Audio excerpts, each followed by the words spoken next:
Mi marido se fugó con su amante de 22 años y vació nuestra cuenta. Al día siguiente, descubrió que todo estaba a mi nombre. Mi marido me mandó un mensaje desde Hawái diciendo: «Estoy en Hawái con mi amante de 22 años. Los papeles del divorcio ya van en camino y ya vacié los $4 millones de nuestra cuenta conjunta». No pude evitar reírme y le respondí enviándole mi estado de cuenta, que mostraba un crédito de 4 millones. Porque la cuenta que él vació, en realidad, el mensaje me llegó mientras atendía a unos clientes en mi boutique. «Te dejo y me voy a Ciudad de México con mi novia de 21 años. Ya vacié nuestra cuenta conjunta». Ni me tembló la mano al leer eso. Mi voz se mantuvo firme mientras ayudaba a doña Teresa a elegir un pañuelo. La única señal de que mi marido, con quien estuve 13 años, acababa de terminar conmigo por mensaje, fue un leve entrecerrar de ojos. Esperé a que doña Teresa saliera con su compra envuelta en nuestro tradicional papel plateado, y recién ahí escribí mi respuesta: «Buena suerte. Me llamo Carla. Tengo 39 años y hoy viví la despedida más fría de mi vida». Pero mientras Armando seguramente se sentía el rey del drama, creyendo que yo estaría llorando por la traición, yo simplemente cerré mi boutique por hoy, tranquila. Las señales ya estaban ahí desde hacía meses. Las noches de trabajo que no coincidían con su sueldo, las nuevas contraseñas en su celular, de la nada. La forma en que empezó a ir al gimnasio todos los días, comprando ropa nueva, intentando parecer más joven. Hace 4 meses encontré un recibo de un restaurante caro para 2 personas, justo la noche que dijo que tenía horas extra. Ese mismo día abrí una nueva cuenta, en otro banco. Una semana después, cuando vino con la idea de juntar el dinero para facilitar las cosas, solo le sonreí y le dije claro. Mientras tanto, fui transfiriendo mis ahorros personales a esa cuenta nueva. La cuenta conjunta que acaba de vaciar tenía solo lo justo para no levantar sospechas, unos 3 meses de depósitos normales. El resto, bien guardado en mi cuenta, junto con un expediente detallado de cada movimiento sospechoso suyo en el último año. Mi celular volvió a vibrar. Ni se te ocurra suplicar. Lauren y yo nos vamos mañana. Voy a mandar a alguien a recoger mis cosas luego. Lauren, la nueva recepcionista de su oficina. Me entretené. La conocí en la fiesta de fin de año de la empresa. Vi cómo se reía de los chistes de Armando, cómo le tocaba el brazo pensando que nadie la veía. Joven como para ser su hija, ingenua como para creer que es especial. No respondí. En vez de eso, llamé a mi abogada, con quien ya había hablado hace 2 meses, cuando vi cargos de hotel en nuestra tarjeta. «Es hora», le dije. «Ya hizo su jugada».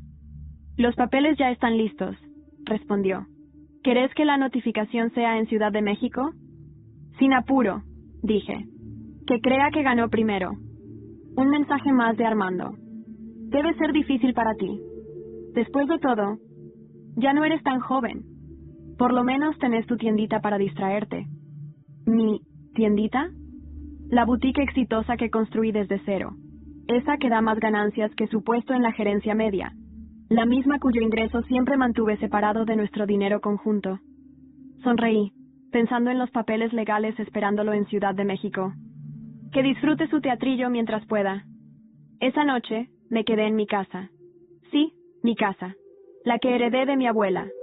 La misma que jamás puse a nombre de Armando, a pesar de sus muchas sugerencias a lo largo de los años. Otra decisión inteligente. Mientras organizaba los documentos para mi abogada, encontré nuestro álbum de bodas. Armando era tan distinto en esa época, antes de que la crisis de los 40 lo convirtiera en un meme ambulante. Hoy en día usa camisetas demasiado ajustadas para un cuerpo ya medio flojo. Intenta desesperadamente encajar con los colegas jóvenes del trabajo, usando jerga que suena ridícula en la boca de un hombre de 46 años. El celular no paraba de vibrar. Más mensajes, cada uno más arrogante que el anterior. Hace meses que vengo planeando esto. Lauren me entiende como vos nunca pudiste. Vas a estar bien. Capaz hasta encontrás a alguien de tu edad. Ya se lo conté a mi familia. Nos apoyan, nos distanciamos. En realidad, no es culpa de nadie. Tomé capturas de pantalla de todos los mensajes y las guardé en mi carpeta de evidencia. Lo dejé seguir hablando. Mi abogada va a amar este material. La confesión de que lo planeó todo. Ese orgullo ridículo por haber vaciado nuestra cuenta. Pero fue el último mensaje el que realmente me llamó la atención. Y usé la tarjeta conjunta para pagar nuestros pasajes y el hotel. Considéralo mi regalito de despedida. Perfecto. Llamé al banco en el acto. Habla la señora Gutiérrez. Necesito reportar un fraude y cancelar una tarjeta inmediatamente. Claro, señora. ¿Puede indicarme cuáles son los cargos? 3 pasajes en primera clase a Nueva York, comprados hoy. Una estadía en el hotel Royal Palm. Y también quiero eliminar a mi esposo como usuario autorizado. ¿Tiene pruebas del fraude? Sí. Tengo mensajes de texto de mi esposo admitiendo que usó nuestra tarjeta conjunta para reservar un viaje con su amante después de vaciar nuestra cuenta. ¿Puedo reenviarlos? La operadora mantuvo el tono profesional, pero se notaba un dejo de satisfacción en su voz cuando confirmó la cancelación de las compras. Al día siguiente, Armando y Lauren iban a llegar al aeropuerto solo para descubrir que los pasajes no servían de nada. ¿La reserva en el hotel? Cancelada. Mi celular vibró otra vez. No te preocupes por la casa. Podés quedártela hasta que encuentres algo más chico. Me largué a reír. ¿De verdad creía que tenía algún derecho sobre la casa de mi abuela? ¿El ego le había crecido tanto que se olvidó de a quién está a nombre la escritura?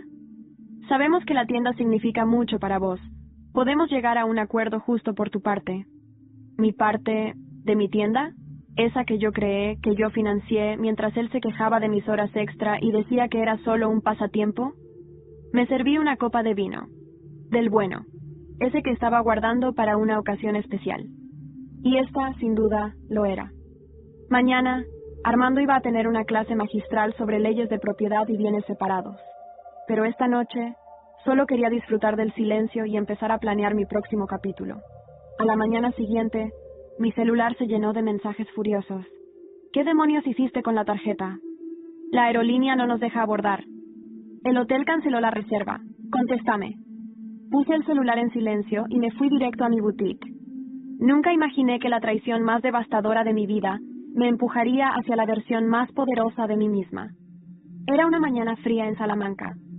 La brisa atravesaba las calles empedradas con una delicadeza irónica, como si el universo me ofreciera un consuelo estético por el caos que aún resonaba en mi interior. Me desperté sola, en mi casa, esa que heredé de mi abuela Elena, y que jamás permití que Armando tocara con su ambición envuelta en palabras dulces. Bajé las escaleras con la calma de quien ya no tiene nada que temer. Había dormido mejor que en años. Mis pies descalzos tocaron las baldosas antiguas de la cocina mientras preparaba café.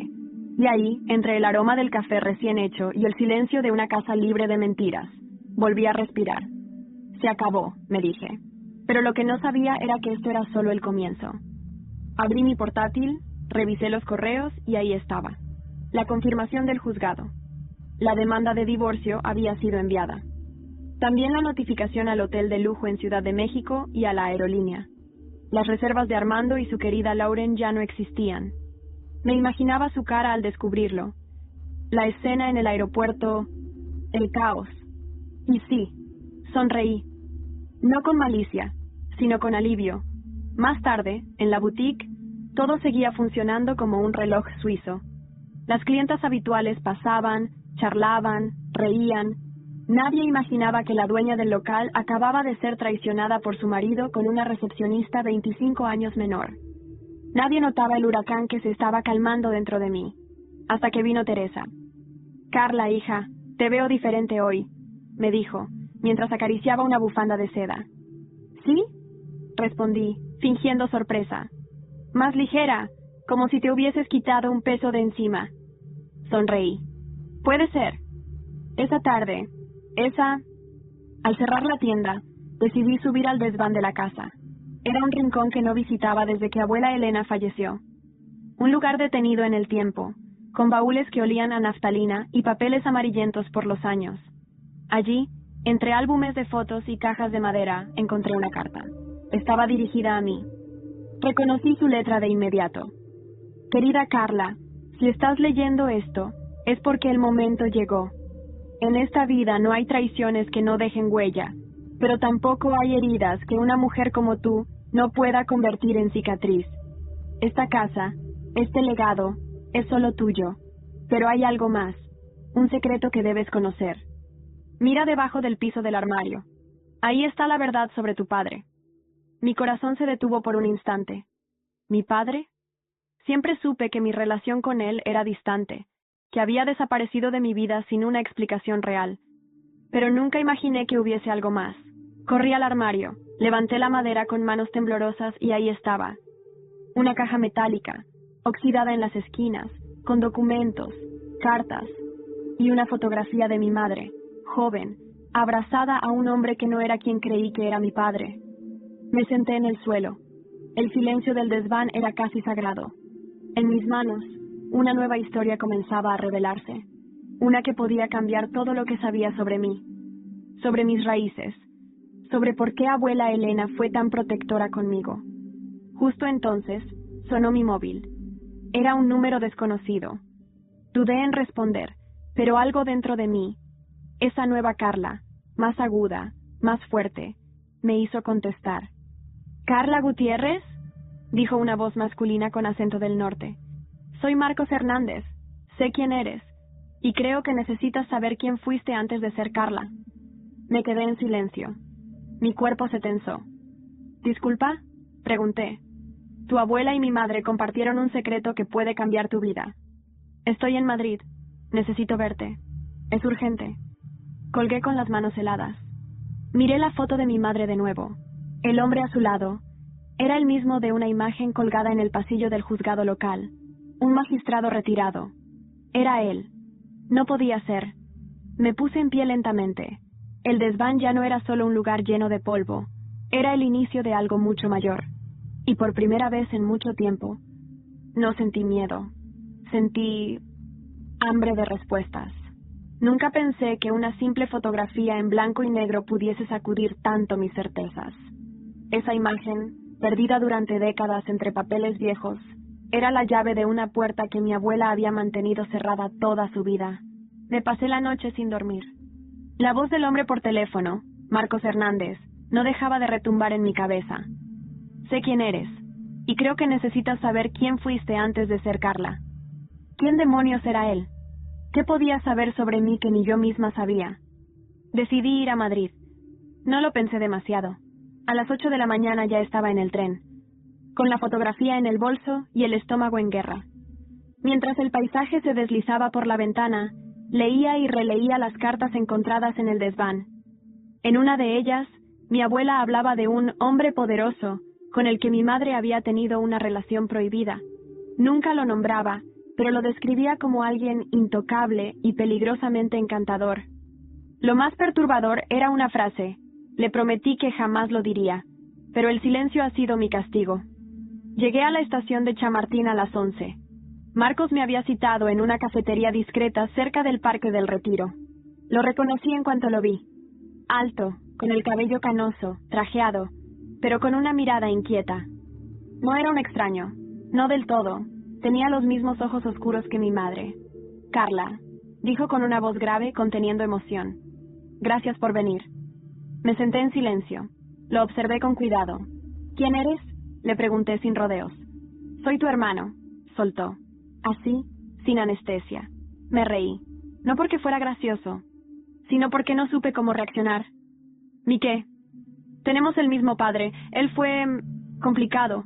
Y lo que viviste tú, lo viví yo. Crecí sabiendo que tenía una hermana, pero nunca pude buscarte. Mamá tenía miedo.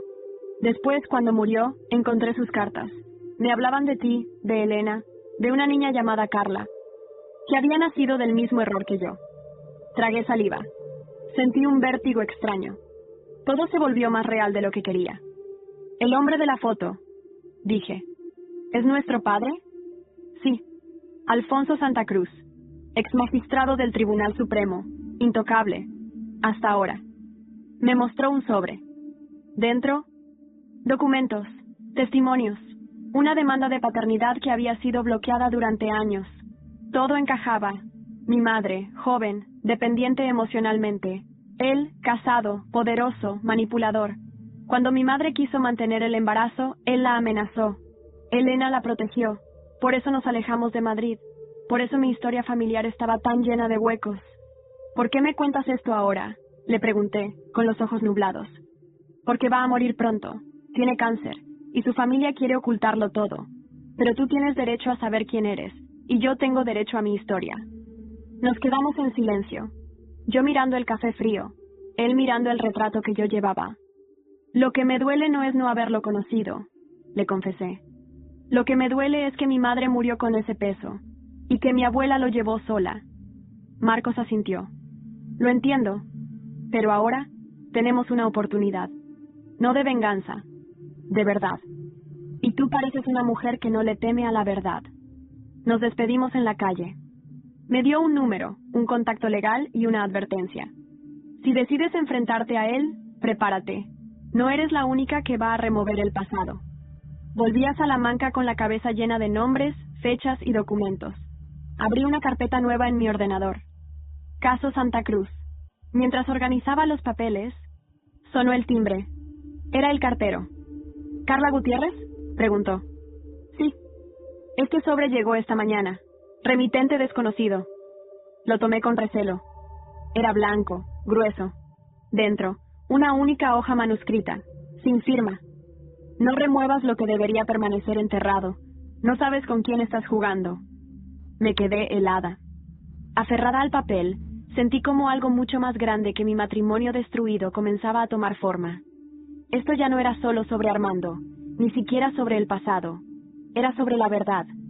Y alguien no quería que la descubriera. Aquella noche no pegué ojo. El sobre sin remitente reposaba sobre la mesa del comedor como una herida abierta. No remuevas lo que debería permanecer enterrado. No sabes con quién estás jugando. Lo leí 1000 veces, como si en cada palabra pudiera descubrir quién estaba detrás. No era el tipo de amenaza que se lanza al azar. Era una advertencia, sí. Pero también era una invitación. A retroceder, a quedarme en silencio. Y si algo había aprendido en las últimas semanas, era que yo no nací para callar. A la mañana siguiente, fui directa al despacho de Nuria, mi abogada. Su oficina quedaba en una calle discreta del centro de Salamanca, rodeada de librerías antiguas y cafeterías con olor a croissant y tinta fresca. Ella me esperaba con un gesto de preocupación que no intentó ocultar. Esto ya no es solo una separación complicada, Carla. Ahora estás tocando fibras de gente con poder real. Le mostré la carta. Frunció el ceño y la sostuvo con guantes, como si ya supiera que iba a hacer evidencia. ¿Sabes lo que esto significa?, me preguntó con su tono más seco. Estás enfrentándote a una familia que ha vivido décadas blindada por contactos políticos y favores judiciales.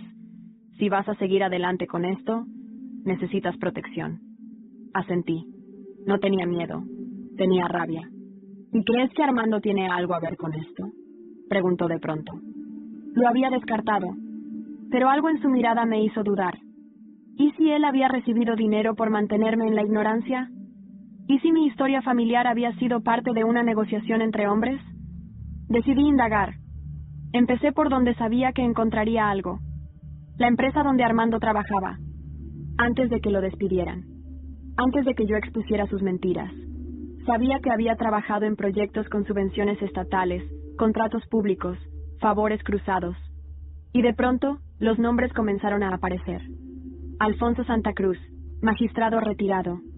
Mi supuesto padre. Y entre los inversores de una empresa satélite, el nombre de Armando Gutiérrez. Mi estómago se revolvió. No era solo una traición de pareja. Era un negocio, un encubrimiento, una alianza sucia para silenciar mi historia desde dentro. Necesitaba pruebas. Así que llamé a Inés.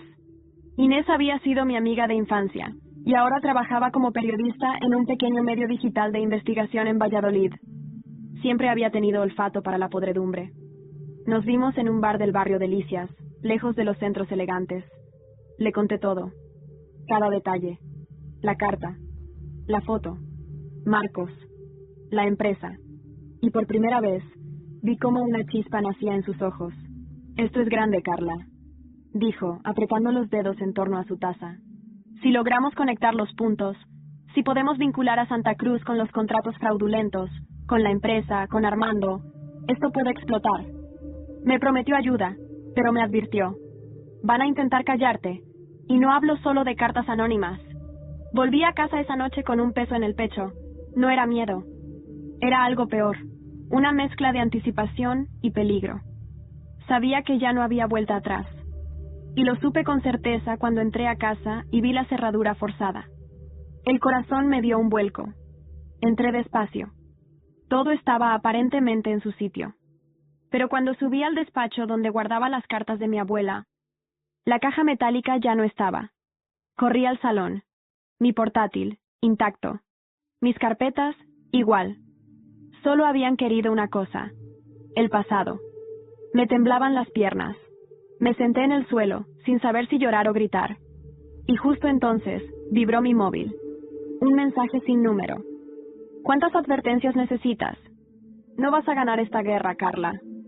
Respiré hondo. Cerré los ojos. Pero ya la empecé, murmuré. Al día siguiente, recibí una llamada que lo cambiaría todo. Marcos había desaparecido, sin dejar rastro. El móvil se me cayó de la mano. ¿Cómo que ha desaparecido?, pregunté con la voz más baja de lo que pretendía. Mi garganta estaba seca.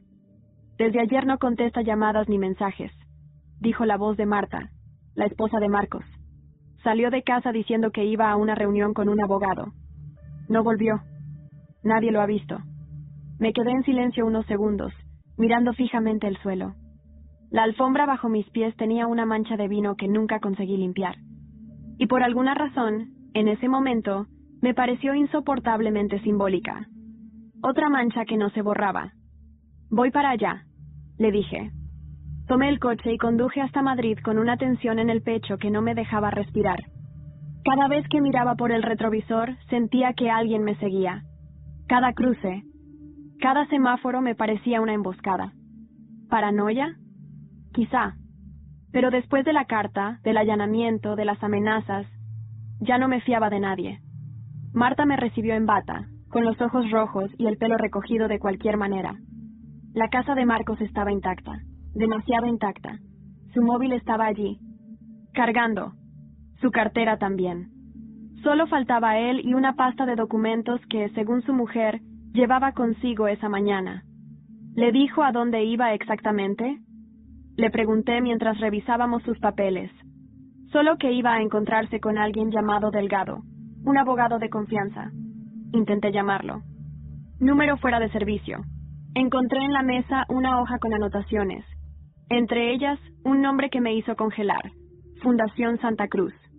Nunca había oído hablar de eso, pero el apellido ya era suficiente para acelerar mis latidos. Volví a Salamanca esa noche, más decidida que nunca. Si habían tocado a Marcos, era porque se acercó demasiado. Y eso solo significaba una cosa. El secreto que intentaban proteger era más oscuro de lo que pensaba. Le conté todo a Inés. La desaparición, la fundación, los documentos. Tenemos que entrar ahí, me dijo sin titubear. Si lo están usando como tapadera, necesitamos pruebas. Y alguien que nos abra la puerta. Ella pensó un segundo y me miró con esa mirada que solo tenía cuando estaba a punto de hacer una locura periodística. ¿Y si me infiltras como becaria? ¿Estás loca? Totalmente. Pero me creaste curiosidad.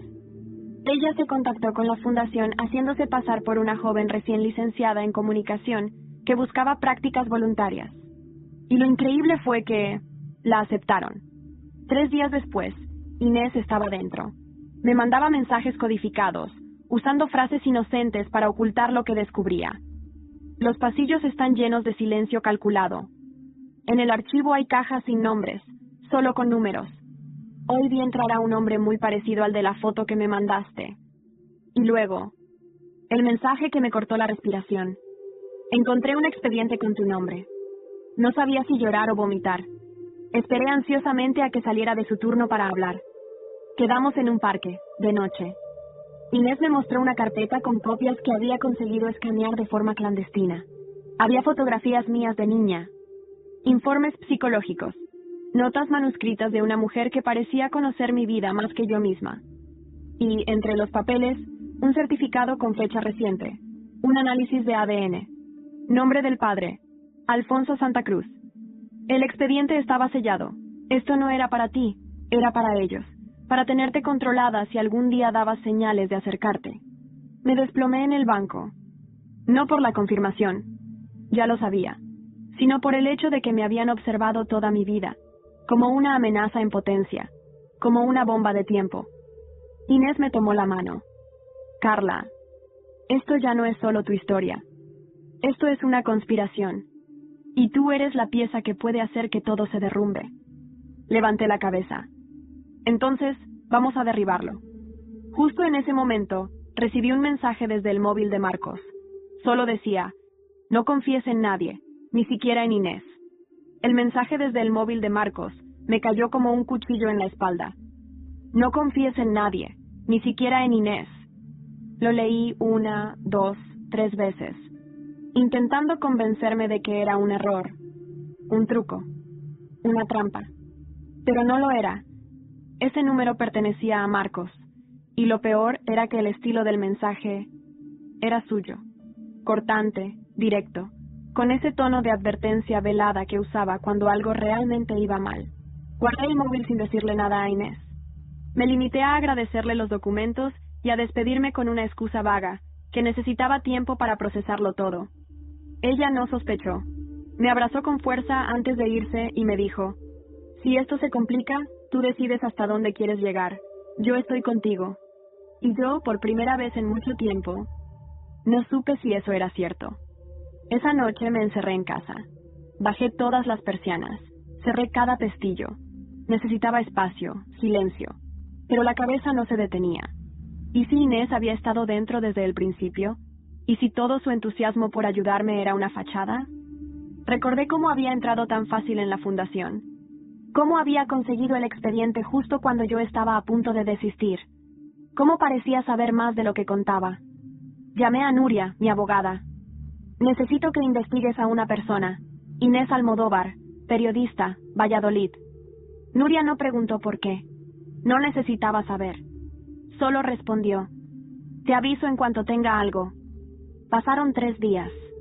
3 días en los que Inés seguía enviando mensajes como si nada. Que había encontrado nuevos archivos. Que iba a acceder al sótano del edificio. Que tal vez podía robar un disco duro. Yo respondía con monosílabos. Fingía. Pero cada palabra que leía se convertía en una semilla de duda. Y entonces, Nuria me llamó. Necesitamos hablar en persona, ya. Nos encontramos en su despacho. Cerró la puerta con llave. Me miró a los ojos, seria. Inés no es periodista. Nunca trabajó en ningún medio en Valladolid. Y hace 3 años fue contratada como asesora de comunicación por una empresa vinculada a la Fundación Santa Cruz. Sentí una punzada en el estómago. Traición, otra vez. ¿Está trabajando para ellos? Pregunté con un nudo en la garganta. Eso es lo que tenemos que averiguar. Pero su perfil está lleno de lagunas. Y si me preguntas a mí, alguien la colocó cerca de ti desde el principio. Salí del despacho con las piernas temblorosas. El aire de Salamanca, que siempre me había reconfortado, ahora me pesaba en los pulmones. Fui a casa, recogí todos los documentos que Inés me había dado y comencé a revisarlos uno por uno, buscando incongruencias, fechas alteradas, firmas falsificadas. Y ahí estaba, un pequeño detalle en uno de los informes, una fecha anterior al momento en que yo había encontrado las cartas de mi abuela. Imposible que ese archivo existiera antes de ese descubrimiento, a menos que alguien lo hubiera creado después, intentando sembrar verdades falsas. Me temblaban las manos. Fue entonces cuando decidí ponerle una trampa. Le escribí a Inés. Tengo una pista sobre el paradero de Marcos. Nos vemos mañana en el café del parque. Al mediodía. Ella respondió al instante. Allí estaré. ¿Estás bien? Y esa fue la confirmación. El día siguiente llegó como un presagio. Fui al lugar con un micrófono oculto, uno que Nuria me había proporcionado. También había cámaras encubiertas en la zona.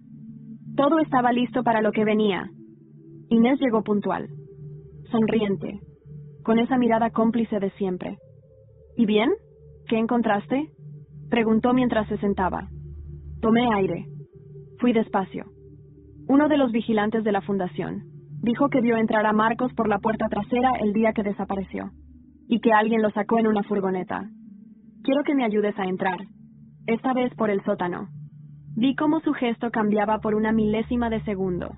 Una fracción, pero suficiente. No sé si sea buena idea. Está muy vigilado. Puede ser peligroso. ¿Desde cuándo te asusta el peligro? No respondió. Bebió un sorbo de café. Bajó la mirada. Y ahí supe que algo se rompía entre nosotras. Esa noche, recibí una llamada desde un número desconocido. ¿Carla Gutiérrez?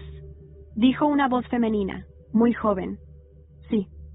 Soy la recepcionista de la fundación. No puedo hablar mucho, pero sé dónde tienen a tu hermano. Se cortó la llamada antes de que pudiera responder. La llamada fue rápida, casi susurrada, como un mensaje enviado desde el borde de un abismo. Sé dónde tienen a tu hermano.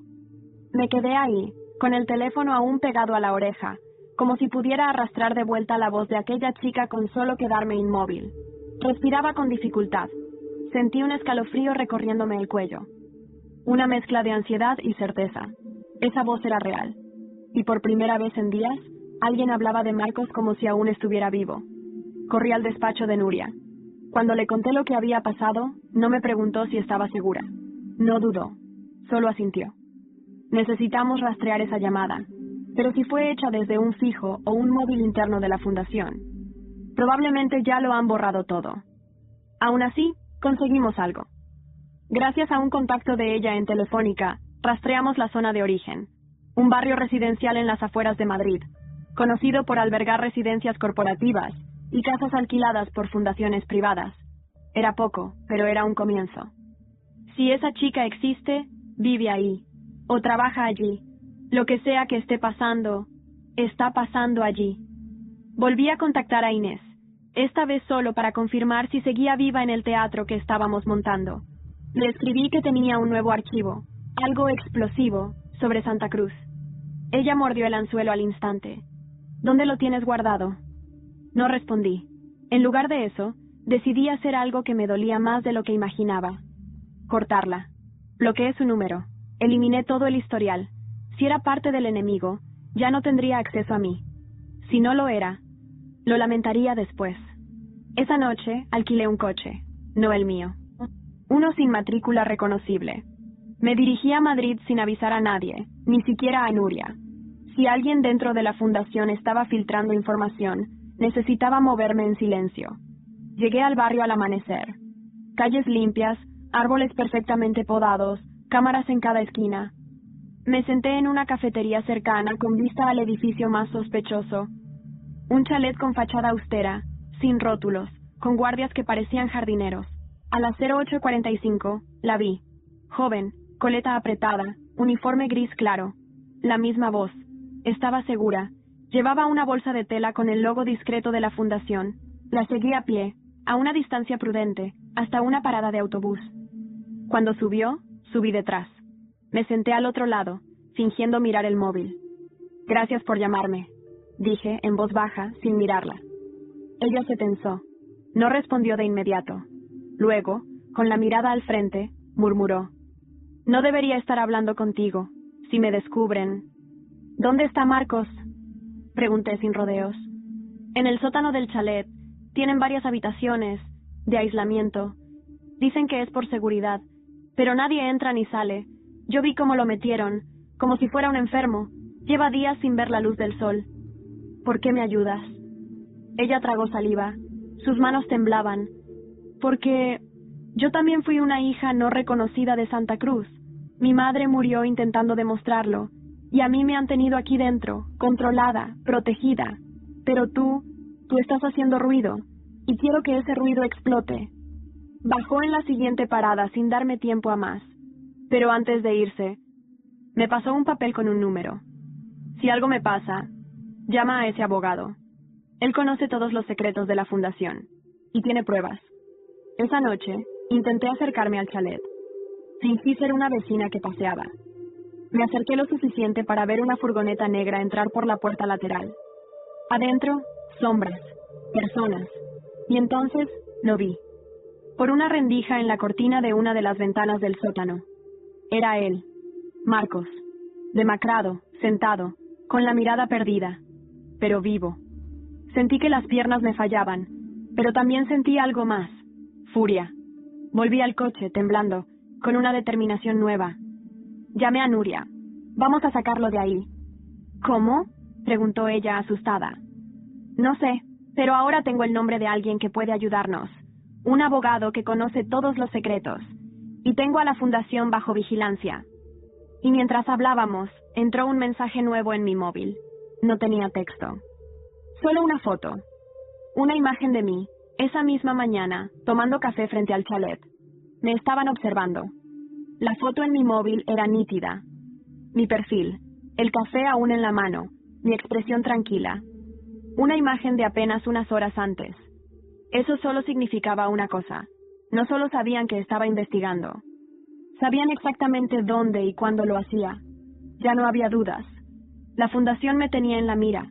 Respiré hondo, tratando de que no me cundiera el pánico. Pero no podía ignorarlo.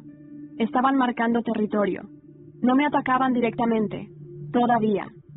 Pero me estaban dejando claro que sabían cada uno de mis movimientos. Era su forma elegante de decir, podemos destruirte cuando queramos. Llamé al número que la chica me había dado. El abogado. Me respondió una voz grave, elegante, con acento madrileño refinado. Se presentó como Julián Alcántara. Señorita Gutiérrez, esperaba su llamada desde hace semanas. Usted ha removido piezas que llevaban décadas quietas. ¿Está dispuesto a ayudarme? Le pregunté sin rodeos. Ya lo estoy haciendo, pero necesitamos ser discretos. Quienes están detrás de la fundación no son simples filántropos. Son políticos, jueces retirados, empresarios con conexiones profundas. Si esto sale mal, no solo caerá una familia, caerá un sistema entero. Quedamos en vernos en un lugar poco habitual. Un pequeño teatro en desuso del centro de Madrid, donde él tenía una llave antigua y un despacho improvisado. Lo encontré rodeado de cajas llenas de documentos, expedientes, carpetas selladas con cintas rojas. Era como entrar a un archivo fantasma del poder. Me ofreció un té, pero no podía tragar nada. Estaba demasiado tensa. ¿Por qué hace esto?, le pregunté. ¿Por qué arriesgarse? Porque soy hijo de uno de los fundadores, y porque sé lo que hicieron. Lo que le hicieron a mujeres como tu madre, como la mía, porque tú no eres la única hija no reconocida, Carla. Hay más, muchos más. Me quedé en silencio. Un frío me recorrió la espalda. La fundación comenzó como una red de protección para ciertos nombres ilustres de la judicatura. Con el tiempo, se convirtió en un lugar donde se archivaban secretos. Hijos ilegítimos, amantes incómodas, contratos sucios, manipulaciones judiciales, todo cuidadosamente escondido. Y tú, eres la grieta en su muro perfecto. Entonces me mostró algo. Una copia de una grabación. Marcos, semanas antes de su desaparición, hablando en una sala con él. Quiero declarar. Quiero que se sepa lo que me ocultaron, lo que me arrebataron. Y si algo me pasa, quiero que Carla lo sepa todo. Era su voz. Sentí que me quebraba por dentro, pero no lloré. Ya no. Las lágrimas habían quedado atrás. Julián me explicó que Marcos había comenzado a recuperar documentos originales desde dentro de la fundación, con ayuda de otra empleada, la misma chica que me llamó. Se estaban preparando para sacar a la luz toda la estructura. Pero alguien los descubrió antes. Ahora están usando a tu hermano como rehén, como escudo. Si hablas, él desaparece.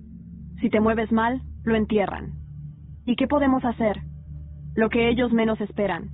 Actuar desde dentro, exponerlos no con gritos, sino con pruebas.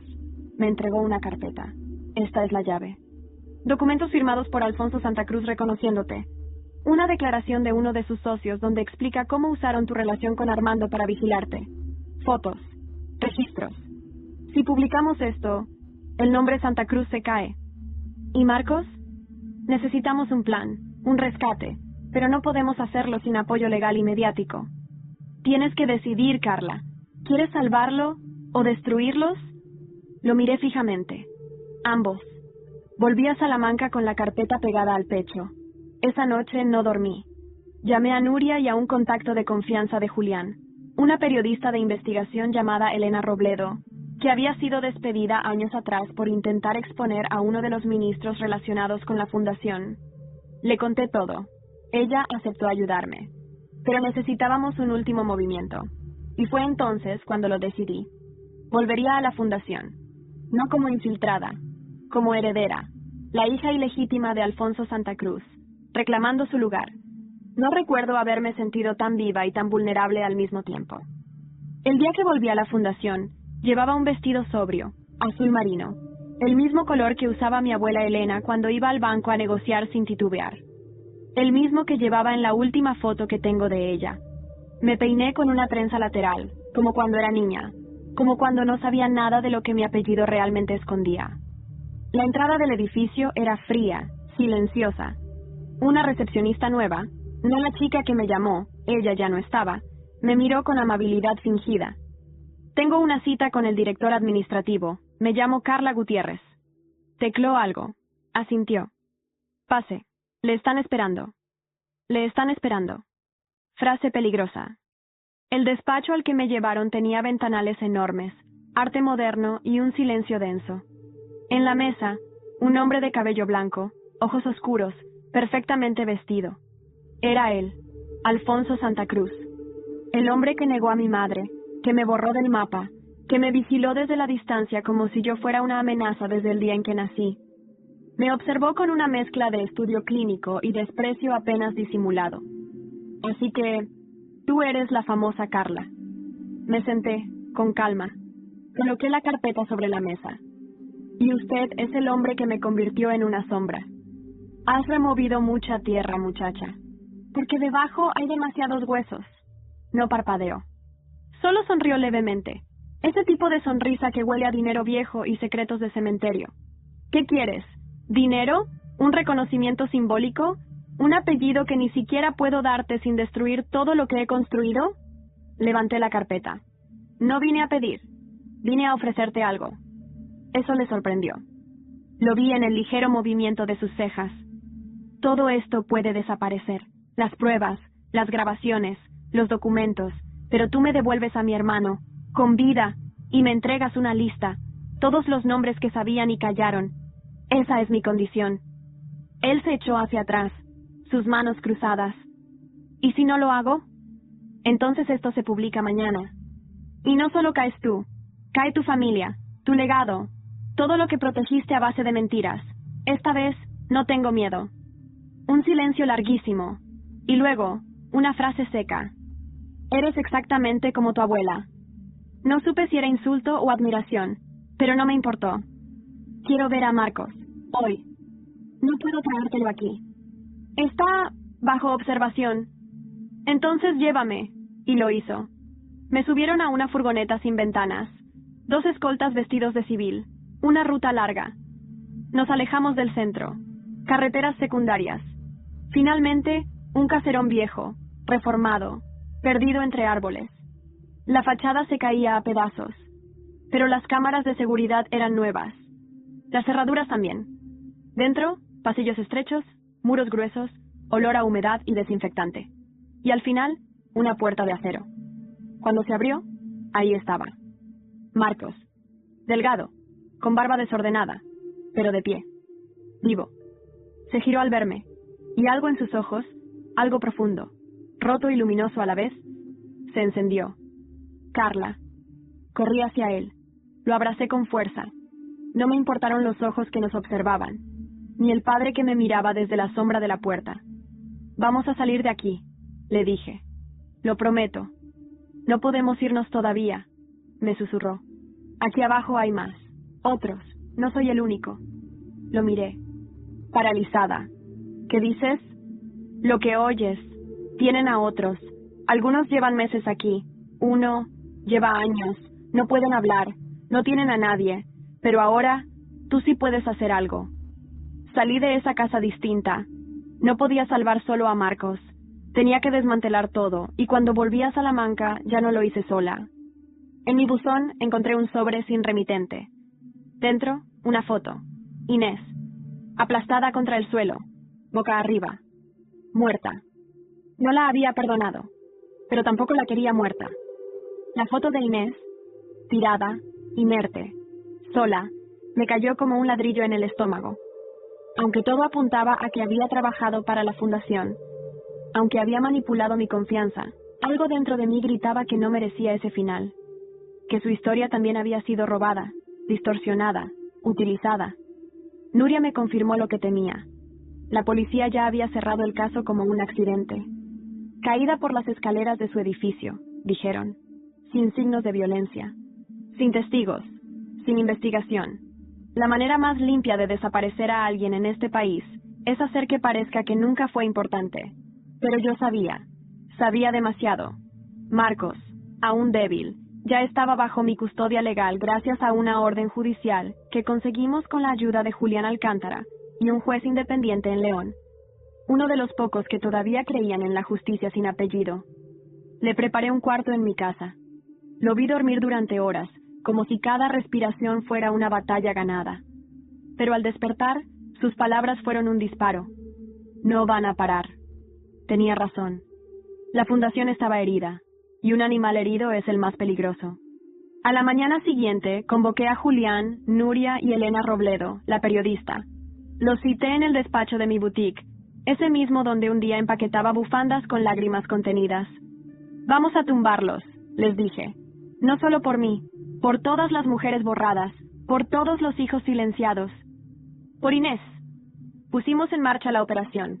Primero, una filtración controlada de documentos a la prensa extranjera.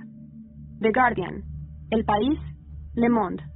Todo orquestado desde un servidor fuera de España. Pruebas de manipulación judicial, transferencias bancarias, contratos falsos y, lo más potente, la lista de los nombres involucrados. Segundo, una rueda de prensa sorpresa organizada por Elena. Yo, Carla Gutiérrez, hija ilegítima de Alfonso Santa Cruz, fundadora de una de las redes de corrupción más longevas del país, declararía públicamente. Lo haría en directo, sin miedo, sin cortes. Tercero, y lo más importante, preparar una red de protección. Sabíamos que si golpeábamos tan fuerte, la respuesta sería brutal. Armamos un plan de seguridad para Marcos, para Nuria, para mí, policías aliados, abogados con órdenes de custodia, todo calculado. La noche anterior a la rueda de prensa no dormí. Me senté en el suelo del desván de mi casa, donde todo comenzó, rodeada de las cartas de mi abuela, de los documentos originales, de las fotos. Sostuve una carta que nunca había tenido el valor de abrir.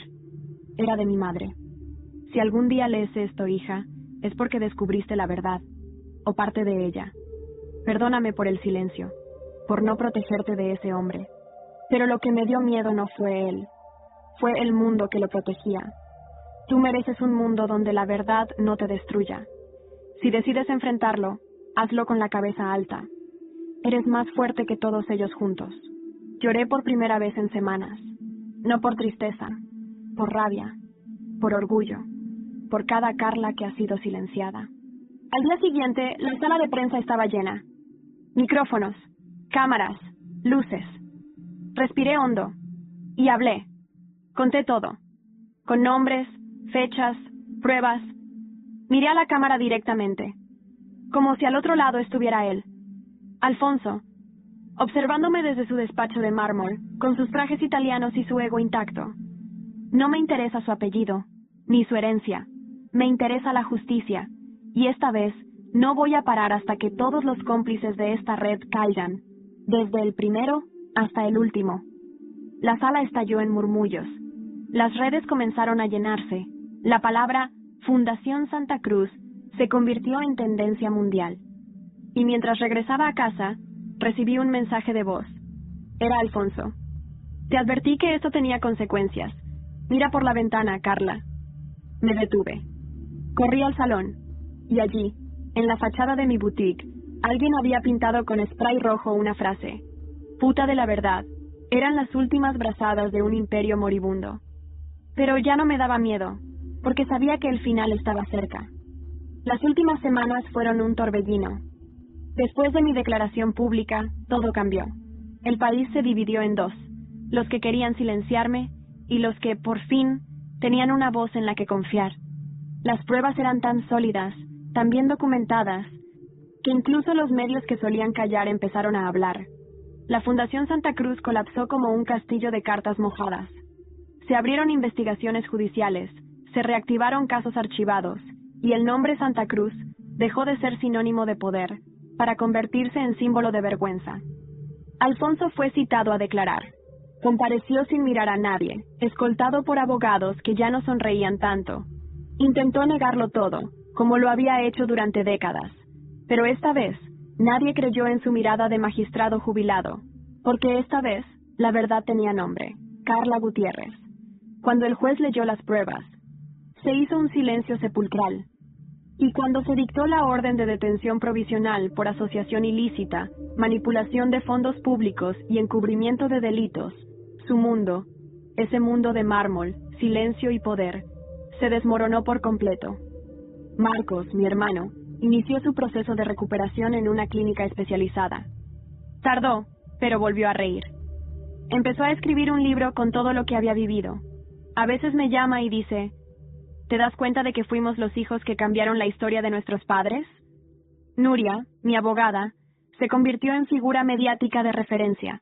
Escribió una columna semanal sobre derechos silenciados y corrupción sistémica. La llaman para hablar en universidades. Me sigue acompañando en cada paso.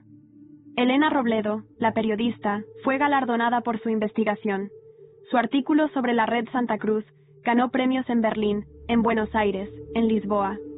Me dijo una vez, hay historias que se cuentan, y otras que te cambian la sangre. La tuya fue las dos. Julián Alcántara, el abogado que arriesgó su linaje por hacer lo correcto, ahora dirige una organización de defensa para víctimas del Poder Judicial corrupto. Me escribió hace poco. Gracias por enseñarme que no basta con saber, hay que actuar. Y la chica anónima de la fundación desapareció. Nunca más supe de ella. Algunos dicen que cambió de identidad, que ahora vive en algún rincón del norte, pero cada vez que paso frente a una ventana vacía, me pregunto si me estará mirando, si sabrá que todo esto también fue por ella. ¿Y Armando? Armando. Intentó volver, cuando se dio cuenta de que el dinero no iba a aparecer mágicamente en su cuenta. Cuando Lauren lo dejó sola y se marchó con otro, más joven que él, a Londres. Cuando perdió su reputación, su trabajo y su acceso a cualquier tipo de red financiera. Me escribió. Carla, sé que hice mal, pero tú también jugaste sucio. ¿Podemos hablar como adultos? No respondí, pero un día pasé por su nuevo lugar de trabajo. Un pequeño puesto de seguros en un barrio periférico. Lo vi a través del cristal, solo, gordo, calvo, respondiendo a un cliente que le gritaba por una póliza mal firmada. Y no sentí odio, solo alivio. Yo había renacido.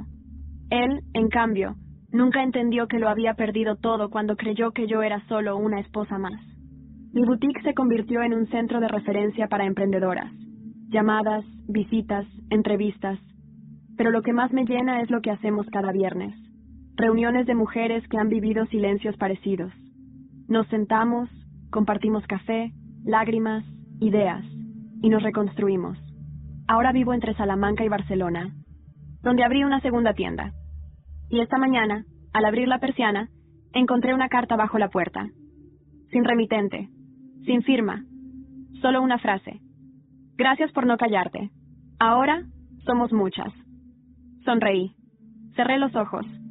Respiré. Esta ya no es la historia de una traición. Es la historia de una mujer que se negó a ser enterrada viva. Y ganó.